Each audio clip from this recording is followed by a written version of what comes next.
Salve, salve família! Eu sou Wellington Santos, seja muito bem-vindo ao Libermídia Brasil, canal onde você não fica de fora quando o assunto é literatura bíblica e também os demais assuntos que acontecem aí no cotidiano. Eu tento fazer o possível para poder atualizar você quase sempre sobre as coisas que estão acontecendo, só que como todo dia acontece sempre uma coisa nova, então vamos lá, vamos focar, vamos trabalhar, porque eu quero aqui continuar aquilo que eu falei, que estava falando ontem, né, que você me acompanhou, que estamos em 1 Tessalonicenses, no capítulo 3, e olha, nós ainda estamos chegando no versículo 5, aliás, estamos no versículo 5 e já vamos ter a terceira aula, então olha só, em um capítulo a gente consegue extrair tanta coisa importante, tanto aprendizado, que é impossível a gente olhar para as escrituras sagradas e ver que é apenas só mais um livro, né? Um livro de conhecimento histórico,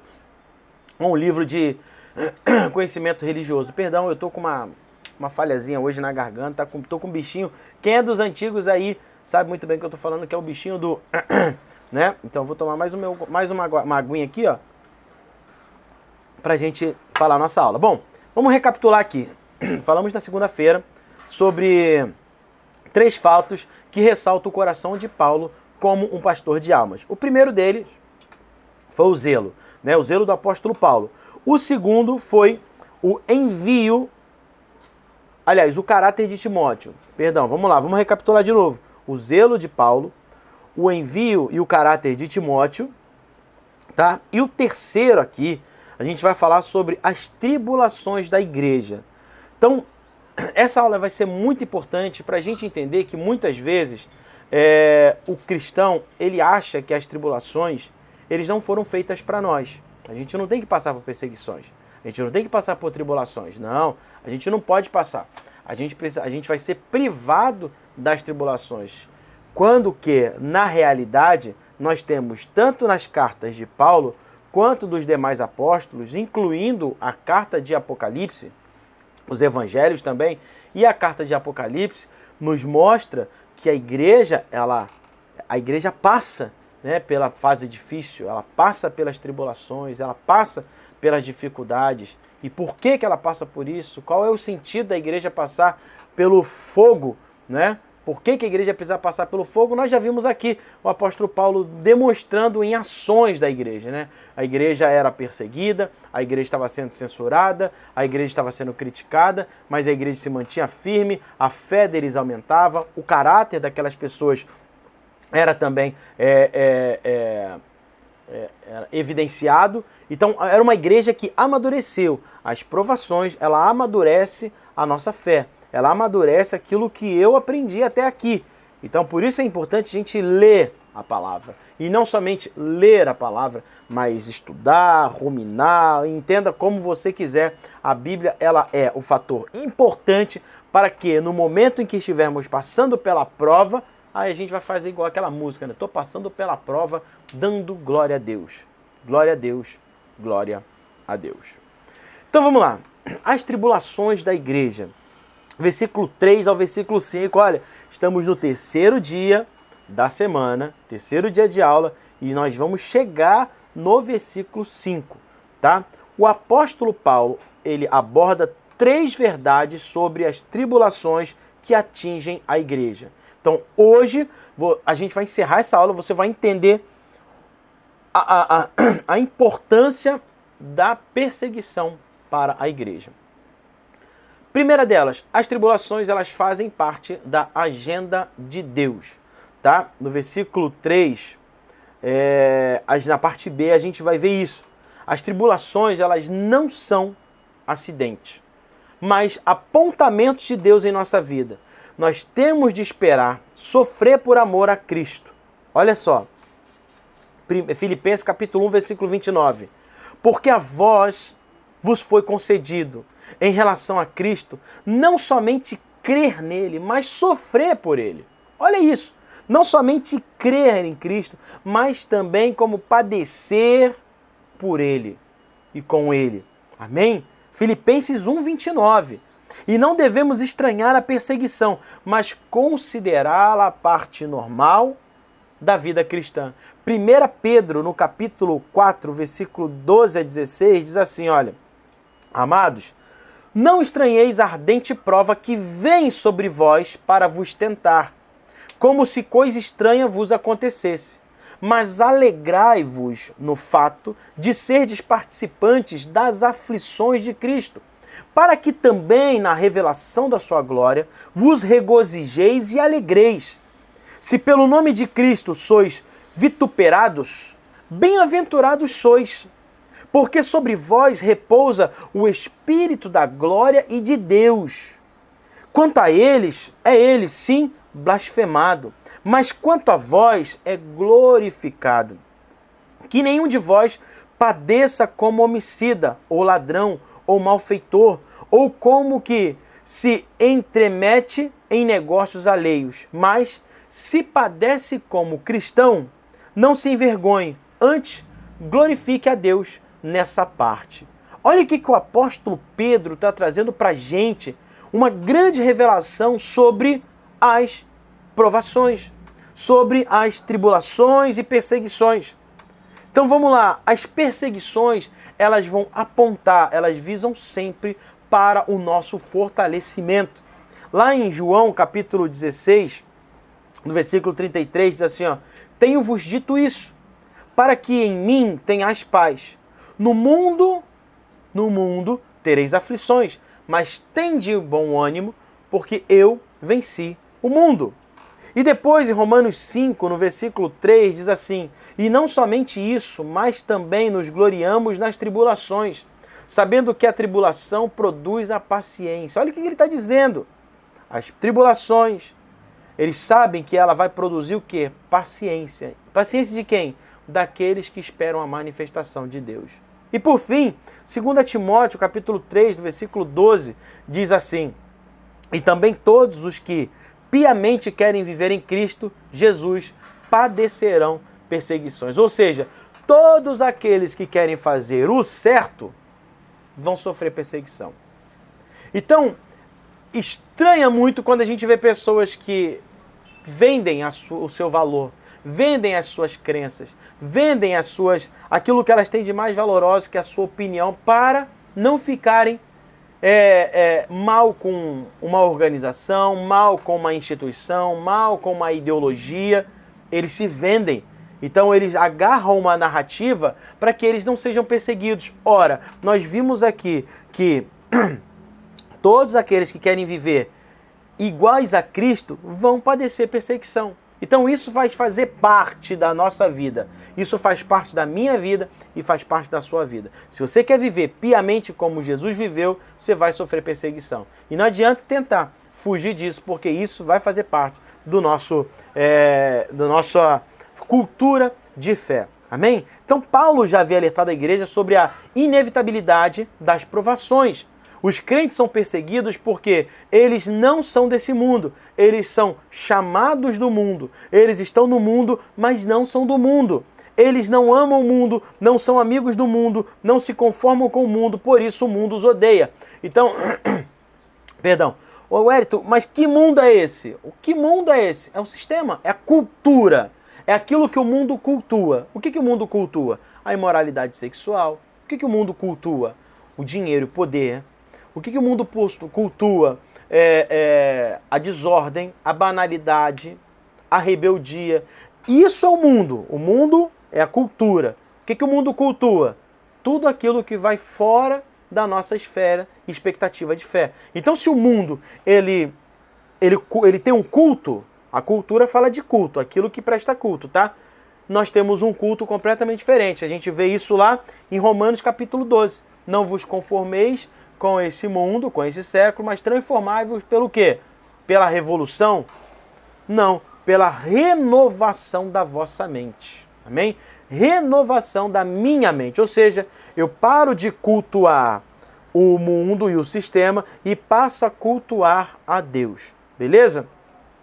Então vamos lá, João capítulo 15, versículo 19. Se vós fosseis do mundo, o mundo amaria o que era seu. Mas porque não sois do mundo, antes eu vos escolhi do mundo. Por isso é que o mundo os odeia. Amém? Quem está dizendo isso? Jesus. O mundo vai nos odiar. Não adianta você querer ter medo de hater.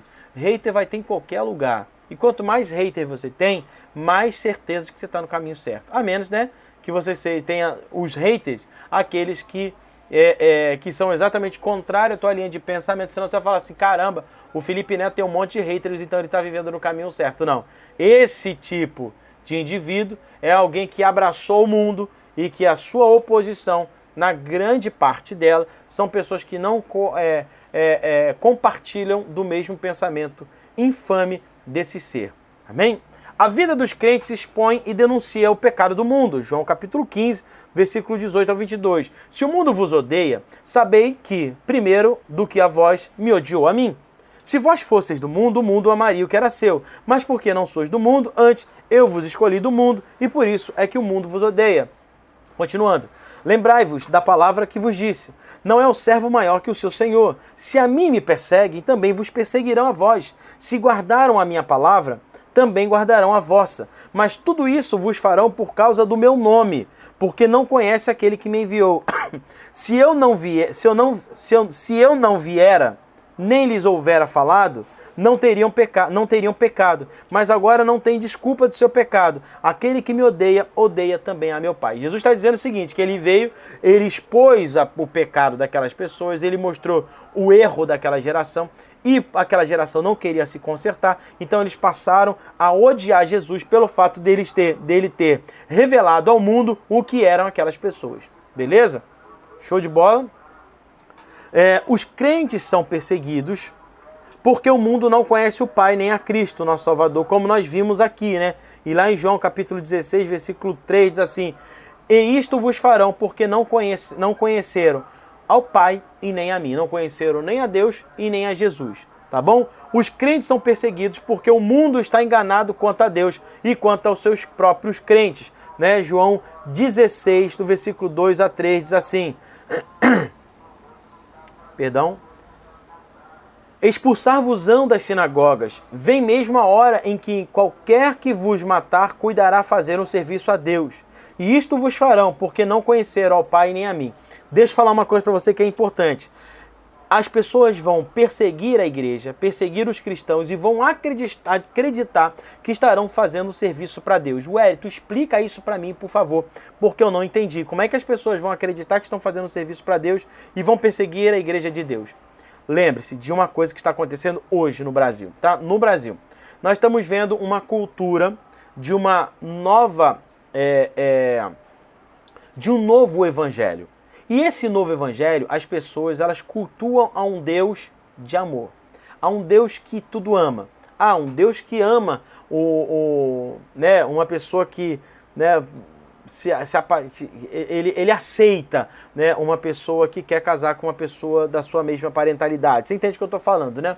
Ele aceita, ele é um Deus que ama. Não, esse Deus aí, do apóstolo Paulo, ele não é esse Deus que a gente serve. A Bíblia, ela precisa passar por uma atualização. Ela precisa ser atualizada porque a Bíblia, ela não entendeu o mundo que nós estamos vivendo hoje. Hoje é uma nova corrente. Entenda onde eu quero chegar. E aí, muitas pessoas vão ser adeptas a esse tipo de pensamento, a esses líderes que têm se levantado. Líderes ideológicos, né, de esquerda, líderes revolucionários, que estão pregando em que eles são o amor e nós somos o ódio. Aquilo que nós ensinamos na palavra, ela é o ódio. Então, jamais, vocês não podem tocar nisso.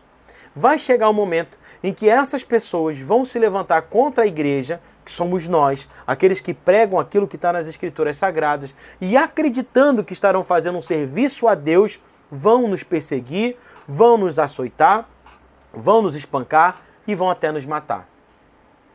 Entende?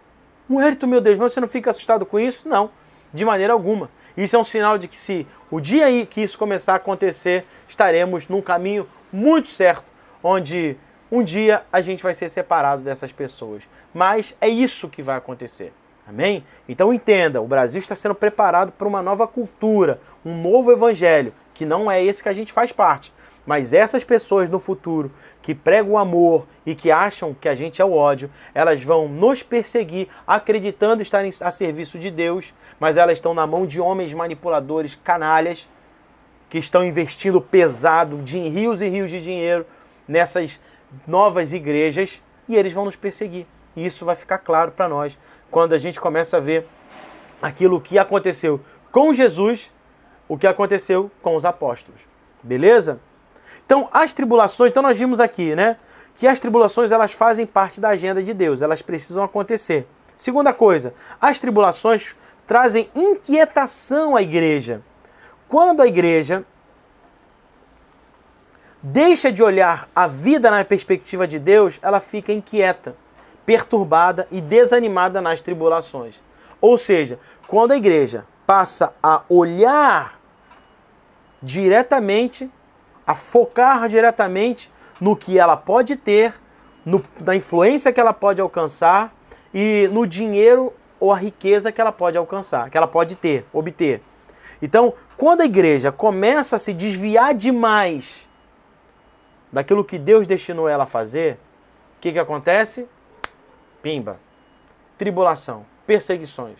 Para que a igreja comece a se conscientizar e, caramba, precisamos tomar posição, precisamos decidir qual lado que a gente vai ficar. O verbo grego sainomai, traduzido aqui como inquietar, é raro e sua interpretação causou dificuldade aos comentaristas antigos.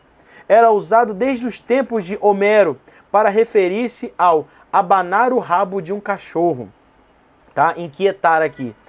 E daí surgiu o sentido metafórico de bajular, lisonjear e adular. A ideia é que o inimigo, com frequência, lisonjeia o cristão a fim de fazê-lo desviar-se. Satanás disse a Eva que se ela comesse o fruto, seria como Deus. E ela se deixou enganar por sua lisonja. Satanás é mais perigoso quando bajula do que quando ele mostra sua raiva. Satanás é especialista em usar estratagemas para persuadir os crentes a abandonarem a sua fé em Deus nos tempos de prova. Então nós vimos isso aqui, né? Nós conseguimos entender esse cenário. A gente vai ver aqui, depois dos versículos 5 ao 7, o versículo 10, fazendo referência a isso. Ele sempre vai usar os seus servos fiéis para persuadir a igreja e fazer com que ela se desvie do seu caminho. E é por isso, meus irmãos, é por isso que você está aqui comigo nessa live, nessa aula, e é por isso que eu tenho a obrigação, me sinto na obrigação de trazer o conteúdo bíblico para que você não se perca, para que não caia em nenhum vento de doutrina que venha alcançar o teu coração por conta dos seus desejos. Ah, eu quero ficar rico. Ah, eu quero ficar milionário. Eu quero ter liberdade. O diabo vai usar tudo isso que você quer, lembrando-nos daquilo que está lá em Tiago, capítulo 1, no versículo 14, se eu não me engano, dizendo que nós somos inclinados, nós somos tentados naquilo que há uma inclinação, naquilo em que eu me inclino. Então, o cara que era viciado em bebida, a tentação dele vai vir quando ele passar na frente do bar, aquilo que ele era inclinado, aquilo que ele cedia, entende? Então, qual é a palavra? Bom, esqueci a palavra que eu poderia usar aqui, mas ele é aliciado, ele é trabalhado para que ele caia. Então, o cristão, nós já falamos isso aqui em aula, ele não pode estar focado nas coisas da terra. Ele precisa estar confiante de que aquilo que vai vir e o que é melhor para ele vai vir do Senhor. Amém? Estará nesse novo reino, nesse novo céu e nessa nova terra. Ah, ué, então você está dizendo que eu tenho que abandonar tudo que eu tenho aqui? Não, de maneira alguma. De maneira alguma, eu só estou dizendo que os teus olhos, eles não podem estar fixados nas coisas da terra. Se estiverem fixados, fixar é depositar a tua expectativa e esperança em determinado lugar. Então, se você está com essa expectativa e esperança em determinado lugar e não está naquilo que Deus pode te dar, então, meu amigo, deixa eu falar para você, você vai sofrer por conta disso, né? Aquela questão, eu compro um iPhone 13 hoje, mas já me preparando para comprar o iPhone 14. Faz sentido?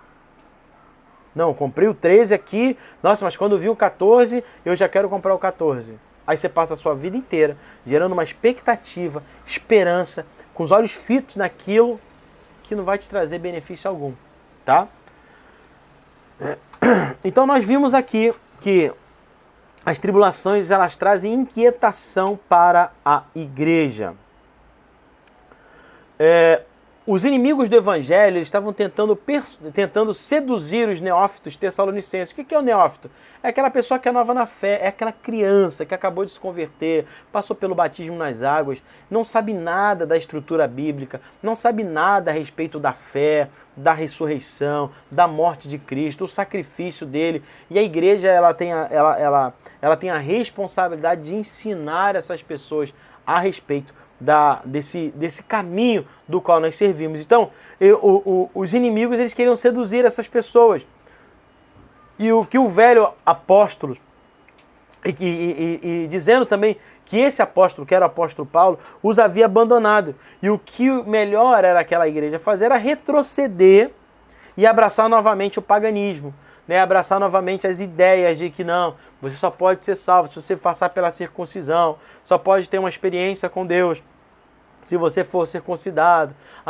Então, cheio de regras, cheio de deveres, que transformou aquelas pessoas em escravos novamente. Era isso que Paulo queria evitar. Amém? E é isso que na perseguição eles querem fazer. Então, se há uma igreja livre, se existe uma igreja que é estudada, melhor, vamos fazer uma colocação melhor. Se existe uma igreja bíblica, essas pessoas vão perseguir, porque eles não vão conseguir fazer a nossa cabeça.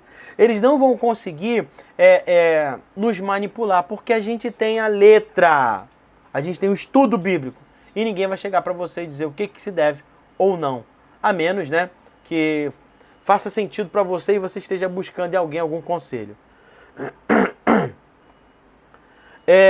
Vamos lá, o inimigo atacou a igreja de Tessalônica de várias maneiras. E como a gente vai observar aqui, uma delas ele atacou a igreja espalhando o famoso e mais conhecido fake news, mentiras e boatos acerca de Paulo. Vamos lá comigo, versículo 3 ao 6. Diz assim, a fim de que ninguém fique desanimado por causa das perseguições. Vocês mesmos sabem muito bem que elas fazem parte daquilo que Deus quer para nós. Pois quando estávamos com vocês, nós os avisamos que íamos ser perseguidos. E como vocês sabem, isso aconteceu mesmo. Por isso não pude aguentar mais sem ter notícias de vocês e enviei Timóteo para saber como vai a fé que vocês têm e que eu tinha medo de que o diabo os tivesse tentado de tal modo que todo o nosso trabalho tivesse ficado inútil. Agora Timóteo voltou daí de Tessalônica e nos trouxe boas notícias a respeito da fé que vocês têm em Deus e do amor que vocês têm uns pelos outros. Ele nos contou que vocês sempre lembram de nós com carinho e que têm tanta vontade de nos ver como nós temos de ver vocês. Amém? Show de bola?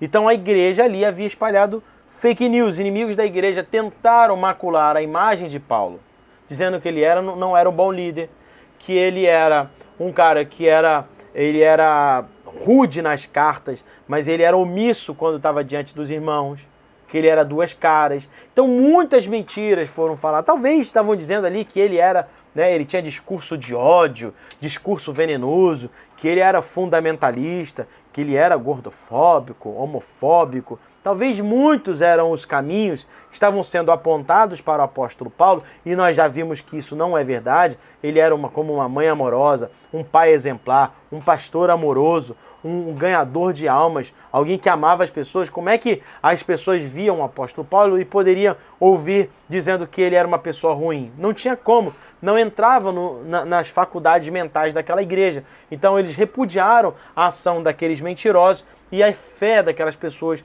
pôde aumentar ainda mais. Então, uma das formas que o diabo usou para poder atacar a igreja era espalhando mentiras. A segunda, atacou a igreja através do vergonhoso tratamento dado ao apóstolo aos novos crentes. No capítulo 2, no versículo 2, olha o que diz lá, acompanha comigo aí. Capítulo 2, do versículo 2. Sabem também como fomos maltratados e insultados na cidade de Filipos. Antes de chegarmos aí em Tessalônica, fomos muito combatidos, mas o nosso Deus nos deu coragem para anunciar a vocês a boa notícia que vem dele. Amém? Então nós já vimos aqui que as pessoas combateram contra o evangelho, contra aquilo que Paulo estava ensinando, e era uma das das tentativas de Satanás para destruir a igreja. A outra questão foi, atacou a igreja, confrontando face a face os crentes e opondo-se à sua fé, ameaçando-os se eles falassem o nome de Cristo. Lá no versículo 16 do capítulo 2, vamos voltar aqui só um pouquinho, só para a gente ter uma noção, tá? Versículo 16. Tentam até nos impedir de anunciarmos a mensagem de salvação aos não-judeus. Com isso, eles completam o total dos pecados que eles têm cometido, mas agora o castigo de Deus caiu finalmente sobre eles. Amém? Então aqui mais um exemplo dessa forma de perseguição à igreja. Como eles atacaram também a igreja? Atacou a igreja por meio da agressão física. Atos capítulo 7, capítulo 17, versículos 5 e 6 diz assim: mas os judeus desobedientes, movidos de inveja, tomaram consigo alguns homens perversos dentre os vagabundos e, ajuntando o povo, alvoroçaram a cidade e, assaltando a casa de Jason, procuravam trazê-lo para junto do povo e, não os achando, trouxeram Jason e alguns irmãos à presença dos magistrados da cidade, clamando: estes que têm alvoroçado o mundo chegaram também aqui. Ou seja, aqueles que vieram com discurso de ódio, tá? Aqueles que vieram com um discurso diferente do que nós temos aprendido, chegaram até a nossa cidade. Nós precisamos fazer alguma coisa. E então açoitaram aquela igreja ali. Amém? Outra forma, eles atacaram a igreja usando a lei e a autoridade civil contra a igreja caso ela continuasse a adorar e a falar sobre Cristo. E não os achando, trouxeram Jason e alguns irmãos à presença dos magistrados da cidade, clamando: estes que têm alvoroçado o mundo chegaram até aqui, os quais Jason recolheu, e todos esses procedem contra os decretos de César, dizendo que há um outro rei, Jesus, e alvoroçaram a multidão e os principais da cidade, que ouviram essas coisas, tendo, porém, recebido satisfação de Jason e os demais os soltaram. Vamos lá. Então, aqui eles usaram a autoridade civil, a lei, para perseguir a igreja. E qual era a lei? De que não havia um outro rei senão César, tá bom? E aí a gente entra no cenário atual, naquilo que nós estamos vivendo hoje, né? A respeito de leis que estão sendo levantadas para atacar frontalmente a igreja. Tem um vídeo aqui meu no canal, o link vai estar aqui embaixo, se você quiser, clica lá, que é o Ministério Público, se eu não me engano, ele proibiu as escolas de uma determinada cidade de São Paulo a não proferirem nenhum tipo de palavra de cunho religioso. Exemplo, Deus te abençoe. Se um professor falar Deus te abençoe, ele pode ser punido mediante ao Estado. Pensa bem onde nós estamos chegando. Já estão começando a surgir leis no Brasil para proibir-nos de falar a palavra Deus, de trazer alguma frase que contenha a palavra Deus. Então, isso é muito sério e nós precisamos estar atentos a isso, porque lá na frente isso vai se transformar num motivo para perseguir a igreja. Amém? Então, aqui nós vimos, né? O inimigo ele atacou a igreja tessalônica de várias maneiras, espalhando fake news, tratando de maneira vergonhosa o apóstolo diante dos crentes, aí confrontando face a face os crentes, opondo-se à fé daquela igreja, atacou a igreja por meio de agressão física e também começaram a usar a lei contra a igreja. Uma outra coisa que a tribulação ela faz conosco, as tribulações trazem sérios riscos à causa do evangelho. Paulo envia Timóteo para fortalecer a igreja, por causa do seu temor de que o tentador vos provasse e se tornasse inútil o vosso labor. O ministério, ele é um combate contínuo e sem intermitência. Há uma interferência sem tréguas das forças espirituais do mal contra a igreja e não podemos fechar os nossos olhos quanto a essa realidade. O tentador não tira férias, ele não descansa, ele não dorme, nós já sabemos disso. Ele está todo o tempo, em todo lugar, com os seus agentes malignos, tramando, tentando, perseguindo e colocando ciladas e ideias no caminho do povo de Deus para que a igreja possa ser derrubada.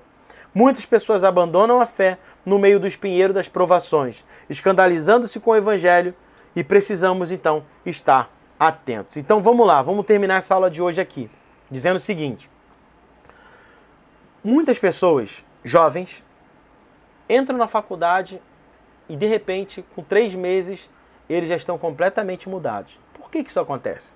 Quando ele chega na universidade, ela não é um ambiente favorável para um cristão. Não é. Não é. E você que fez aí um curso na faculdade, numa universidade, sabe muito bem o que eu estou falando. Ela é um ambiente hostil, porque é um ambiente humanista, é um ambiente ideológico, é um ambiente perverso para o contraditório. Então, uma pessoa que entra numa universidade e ela tem uma crença e valor completamente diferente da maioria, essa pessoa é perseguida, punida, e aí você sabe, né? Ela precisa, a pessoa que entrou, ela precisa de pontos, ela precisa estudar, ela precisa se incluir num grupo. E se não tiver um grupo que pensa como ela, facilmente essa pessoa é tragada. E o que isso tem a ver com os riscos à causa do evangelho? Bom, esse crente que entra numa faculdade, ele precisa ser luz naquele ambiente. Só que muitas vezes essa luz é tragada, porque ele se sente acuado, e por estar acuado, a sua fé, faz assim, se perde. Eu conheço muitas pessoas que entraram na faculdade e se desviaram.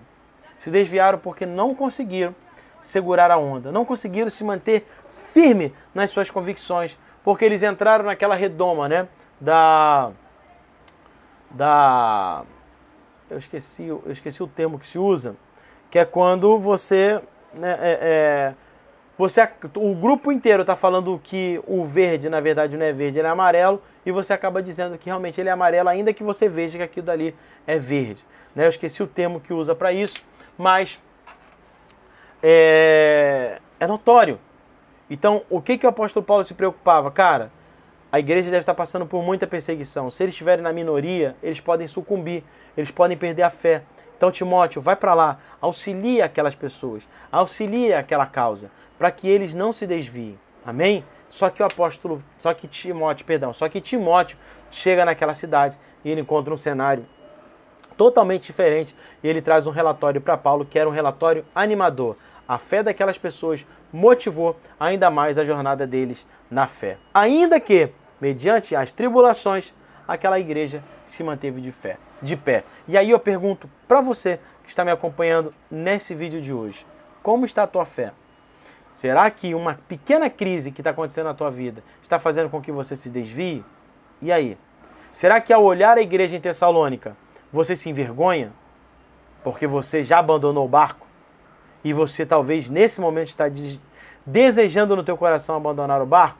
Sinto lhe dizer que se você fizer isso, você vai ser mais um numa multidão de covardes que se venderam a alma por diabo para estar no hype, para estar bem enganjado, para ter milhões de seguidores, para ganhar fama e para ser muito rico. Então não seja como esses. Seja um cristão disposto e preparado para sofrer a perseguição por ser muito parecido com Jesus. Amém? Gostou desse vídeo de hoje? Gostou dessa aula de hoje? Então, por favor, mete o dedo aí no curtir, compartilhe esse vídeo. E se você ainda não é inscrito no canal, se inscreve no canal, ative o sininho das notificações. E tem um botãozinho chamado compartilhe. Compartilhe esse vídeo para quantas pessoas você puder. E é isso aí, beleza, gente? Quer ajudar? Poxa, você está vendo aqui essas aulas, fala, queria tanto ajudar o Wellington, né? Tá tendo um tempo gasto danado, aí tá se preparando por 30 minutos da vida dele, tá se preparando, na verdade são mais de 30 minutos, tem que estudar, tem que se preparar mentalmente, naturalmente, espiritualmente para essa aula. Quero ajudar. Como é que eu faço? Você vai fazer o seguinte, vai ter um link ali embaixo, você vai clicar e você vai na minha loja, amém? Holy House. Você vai entrar lá, compra uma camisa, amém? Um dos meus desenhos que está lá, né, das minhas causas, das minhas pautas ou outros. Entra lá, clica, compra, dá de presente para alguém que você ama. A camisa está no valor justo, você pode pagar e aí você me ajuda a continuar fazendo essas aulas aqui para você, tá certo? Um grande abraço, que Deus abençoe e até o próximo vídeo, se Deus quiser. Shalom, se quiser. Shalom, se quiser. Shalom, se quiser.